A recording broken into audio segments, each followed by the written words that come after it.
So you know how there's like an energy crisis and a lot of us are struggling to pay for our heat? Yes, well, I've never been more grateful to be a daily wearer of historical fashion, and that's because it has helped me survive this winter, truly. You might be wondering, Vasi, why are you in your underwear if it's freezing outside? That's because today I'm going to show you how I survive the winter wearing only historical clothing without freezing my ass off, because that's a really important part. If you're new here, my name is V. Birchwood, and I'm a daily wearer of historical fashion, and I have also now made the majority of my own wardrobe, and all by hand sewing. So this is a huge accomplishment for me because I always dreamt about having made my own wardrobe. If a good portion of my clothes are made by myself and I have a deep connection to my clothing, then I'm very happy with that. So historical fashion is heavily based around layering. And I live in a climate where I wouldn't say it gets extremely cold. Today and this week, it gets down to about -7 Celsius at the lowest, which is not warm, but it's not freezing, say like -20 or -30 Celsius. It's still cold enough though that you need appropriate clothing to go outside, otherwise you can get really sick, and that's not great. Because the term historical fashion is pretty broad and vague and it encompasses a lot of cultures and a lot of time periods, I'm going to show you 3 different outfits that I actually wear in my life and how I layer them for winter. Ensembles that I'm going to cover are my everyday Victorian sort of working class clothing. The second ensemble is going to be my ethnic indigenous dress, as I'm a Volga Tatar, so I often wear historical Volga Tatar clothing, so I'm going to show you how I layer that up. Now I should warn you that I'm not aiming for historical accuracy, I'm aiming for clothing that I love to wear, that brings me joy, and that I feel confident in. And that just so happens to be clothing that's more historical. I also really like to mix and match eras, so sometimes I'll mix 1860s and 1890s, and sometimes I'll mix in my Volga Tatar clothing with Victorian clothing, which is really cool. I don't think that we should limit ourselves with fashion, and so I think it's really important to give ourselves the permission to explore and mix and match different styles and eras, because finding your own unique personal sense of style doesn't have to look like everyone else's, and most of all, not being afraid of what other people are going to think of you, because everyone is always going to have an opinion of you, whether you do anything in your life, so you may as well live your life the way you want to. So yeah, let's jump into the first outfit. I'm back with a much wider angle lens, so now I can actually show you what I am wearing. The way I'm going to do this is going to be a little bit funny. There's going to be present Vasi here, standing here, that is wearing a chemise and is a bit cold. And then there's going to be future Vasi, who's going to be showing you all the clothing on. And I'm just doing this because I feel like it's going to be much easier that way. The very first thing that I start with is my base layer undergarments for the Victorian ensembles that I wear. So I've got here on a chemise, and in the winter I often like to wear a longer sleeve chemise, but mine are all currently in the wash, so this shorter one will have to do. And the other thing that I wear is 2 pairs of stockings. So I have a pair of cotton stockings underneath, and then I also have a pair of wool stockings, which is the next layer that goes on my legs. After that, because this is Victorian clothing, I put on my linen corset, and no, it does not hurt me. I don't tight lace it, just helps to provide an extra layer of warmth and back support. I actually used to wear one almost every single day for over 3 years, and I only recently stopped wearing them every day because I started wearing other types of historical clothing, like my indigenous dress and medieval clothing, and that doesn't involve corsetry, but other than that, I loved wearing the corset for over 3 years. After that are the split crotch combinations, because Victorians didn't wear underwear like we do today. Historically, in general, people didn't. They didn't have these spandex underpants like you see in stores today, so the way that they created their underwear system actually is really nice, and I think I will never go back to modern underwear because I just found that this whole system was so much better. And there's a lot of debate as to whether or not these go under or over the corset. I personally wear them over the corset because I find that that just works so much better for me, and from what I've been researching, there is some evidence that both was done. And before you ask, no, this is not hard to use the bathroom in. In fact, the reason there is a split crotch here is because it makes it easy to go to the bathroom. That's the whole point of it. Every single time I talk about my clothing, there's like a million people in the comments talking about how hard it must be to use the bathroom, and I think that when we look at these clothes from a modern perspective, I can understand why that would be the case. But we can't look at these clothes like that. We have to look at them from a historical perspective. This is part of why I also like wearing the combinations over the chemise and over the corset. It's because the chemise kind of then bunches up at the bottom area, and then it kind of helps to create like the undergarments, and it feels like it covers everything underneath all the petticoats and skirts, and then you don't end up with a breeze in interesting places. And to be honest, sometimes that does still happen, and it's an interesting experience. I've actually been walking with my friends sometimes and I've been like, can you just check to make sure that the back of my dress is down? And they're like, yeah, it's all down. And I'm like, okay, it's because I'm feeling an interesting little breeze. But I'm not cold or anything. Really, then all you need to do is just shift your chemise around a little bit. That's why these are so long and billowy. The next layers are padding. And what padding does is it just helps to create the silhouette of the time period. I'm not the most well endowed, so I utilized this to be able to help me create the Victorian silhouette, and padding was extremely usual during the time as well, and lots of people wore it, so your body doesn't have to be something that it's naturally not. After this, I layer on 2 different petticoats. I have my under petticoat, which is this 18th century wool one that I sewed, and it's a nice lightweight wool flannel, and it doesn't quite hang directly at the waistline because I'm trying to reduce bulk at the waist in order to create more of the silhouette of the time. So it's just below the waistline, as you can see. And on top of that, I have this cotton petticoat, which just helps to provide another layer of warmth. I also have an additional flannel petticoat and another wool one, which I sometimes will wear on top as well. It really depends on the day and how cold it is outside and how I'm feeling. But the other day I was in -5,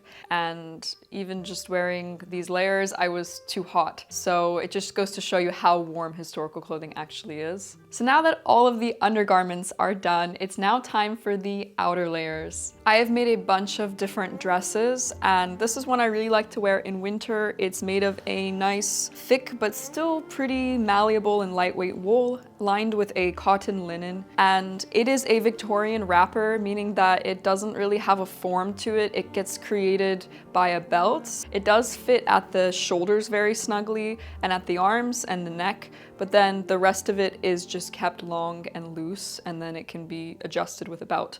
This is great because naturally bodies will change all throughout your life. Most of my clothing is completely adjustable, and that means that no matter how much weight I gain or lose in my lifetime or how much my body changes, I will still be able to wear the clothing that I've made for myself, which is not really something that you find a lot in modern clothing.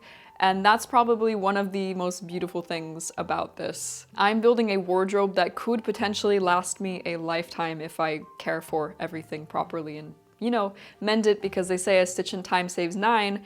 A stitch in time also saves gaping holes that end up on the sides of everything you're wearing because you keep procrastinating putting it off. Can you tell that I've learned from experience? Or perhaps not learned from experience? After that, I have this sweet wrap called a Sontag, and I just wrap this over the dress, and that helps to create an extra layer of body warmth because now all my heat is getting trapped at my torso. And the main thing I've found with historical clothing is as long as your hands, your head, your general torso here, and your feet are warm, you're very, very warm. I also have a few other wool historical sweaters and cardigans that I wear. One of them is this Icelandic sweater that a friend of mine remade into an 1860s style sweater for me. So I used to live in Iceland for nearly 5 years, and at that point someone had sold me this Icelandic sweater. It had a zipper in it, so when I started wearing historical fashion, I stopped wearing it because it was quite bulky and it didn't fit any of my clothing. I asked my friend to reknit it into one that would be more like an 1860s silhouette, and I absolutely love this sweater. It's so beautiful, and I just love this idea of mixing Icelandic traditional clothing with the 1860s Victorian silhouette. I find it to be a very interesting combination. This is what I mean about experimenting and mixing and matching, because you might discover things that you never knew you loved. And the other one that I wear is this purple mauve sweater, which is based off of, I believe, an 1860s or an 1870s sweater in a magazine of some sort. Again, this was made by one of my friends, in addition to the Sontag as well. And those just help to create another nice layer of warmth. For accessories, I have quite a few options. I commissioned that same friend of mine to knit me this little hat as well, and it's from another one of those Victorian magazines. And it matches the Sontag, so it kind of ends up being this matching set. And I know what colors I love and what colors really work on me, so I try and stick to those. And I really like bright colors as well, because I think that they really stand out, especially in the winter when things are a little bit more drab or dreary. It's nice to have that pop of color when you're walking around, because I think it just really helps to lighten up your mood.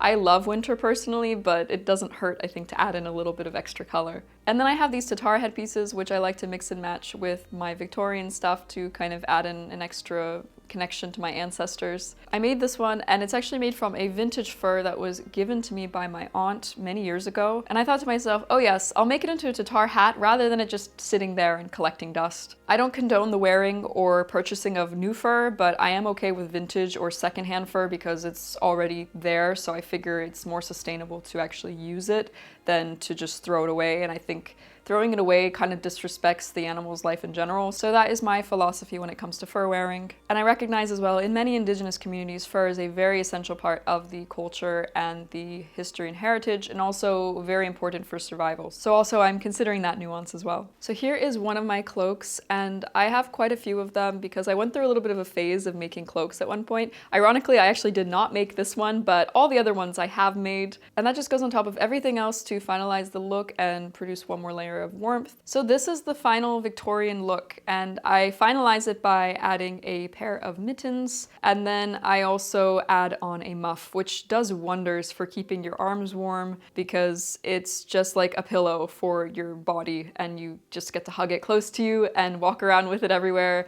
and people think you're really weird, but that doesn't matter because you're warm and you're having a joyful time, so who cares what they think? Hi everyone, I am back on day 2 to show you my Tatar winter outfit that I like to wear. I thought I'd at least show you my usual go-to Tatar outfit, and one that I'm sort of expanding on and pulling other elements from. Again, to remind you, this is not completely historically accurate. I have taken what I know from the books that I've read and basically created an outfit that works best for me. So much like with my Victorian clothing, I start in a shift. This is a later period European shift. With regards to what Volga Tatars wore for their base layer, there's a lot of debate, or rather not very clear information in the books. So one theory is that they wore a tunic-like underdress that was a similar cut to their outer dress, and then it would just be under the outer dress, kind of like with Victorian clothing. And then the other theory is that they actually didn't wear anything at all. They just wore the dress on top of their skin, and their dress would have been lined with cotton or linen. I'm also wearing 2 pairs of stockings, so I have my cotton stockings, and I also have a pair of wool stockings on top of that. And then the next layer is the ishtan that I made, which are a pair of wide-legged trousers, which are used as underwear. They were worn by all genders of Volga Tatar people historically, and part of the reason they are so wide like this and their interesting cut, I actually have a video making them, which you can see here in the cards, is that my ancestors are semi-nomadic, which means that they would have rode on horses, and that's basically their entire lifestyle. You need something really wide and bunched up here to be able to do that comfortably. The second pair I made, this one, also has no crotch seam, which helps to further create that comfort when on horseback. After that, if it's really quite cold, I have this pair of wool under trousers, which are kind of similar to ishtan. They're wide cut and all of that, but these are actually secondhand. I found them years ago before I even started wearing historical fashion at a thrift store or something like that, and they work really well because they're similar cut and I can layer them over the ishtan to help create that extra layer of warmth. After that, I put on this dress, which is an outer dress that I made. It's in a late 19th century, early 20th century working class Volga Tatar style, and it's called kulmek, which just means dress in Tatar. So it's cut somewhat similar to a tunic, but by this point as well, you have some differences like the yoke being used, and at this point, the dresses become quite influenced by Victorian and Edwardian fashion from the West.